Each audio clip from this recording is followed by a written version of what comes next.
పహల్గామ్ టెర్రరిస్టులు అతమంటూ వార్త కనిపిస్తున్నది. సో మృత్యుల్లో పహల్గామ్ అటాక్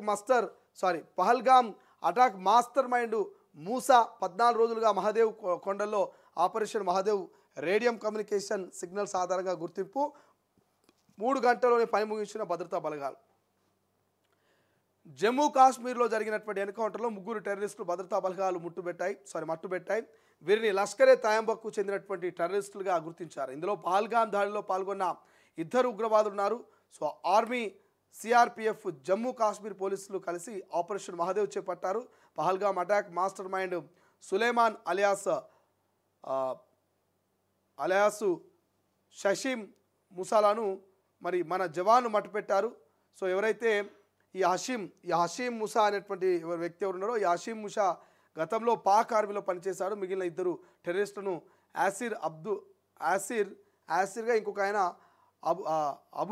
అబుహాబ్జుగా గుర్తించినట్టుగా తెలుస్తుంది. సో మొత్తం మీద అయితే ఈ వ్యక్తి కనబడుతున్నాడు కదా, పహల్గామ్కు సంబంధించిన దాడి జరిగింది కదా.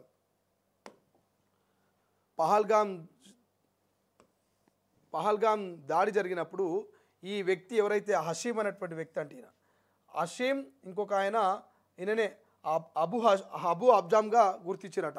ఈయన పేరు హషీంతో పాటుగా టెర్రరిస్టులను ఎవరైతే యాసిరు, అబు అబ్జామ్గా గుర్తించినట్టుగా తెలుస్తుంది. ఈయన గతంలో పాకిస్తాన్ ఆర్మీలో పనిచేసినటువంటి వ్యక్తి. సో ఇతడు మరి ఏం చేసిండు, పహల్గామ్ 28-29 మందిని ఎవరినైతే పొట్టన పెట్టుకున్నారో అందులో కీలకంగా వివరించినటువంటి వ్యక్తి మరి ఈ యొక్క హషీం అనేటోడు.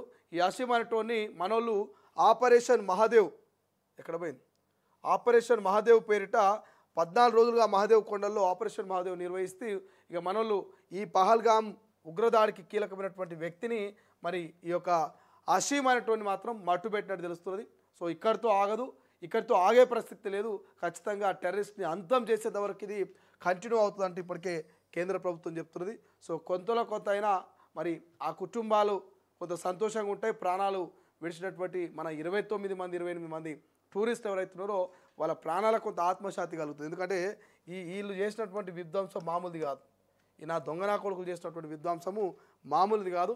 సో మొత్తం మీద అయితే మన ఆర్మీ వాళ్ళని ఒక్కొక్కరిగా మట్టు పెడుతున్నటువంటి పరిస్థితి మనకు కనబడుతుంది.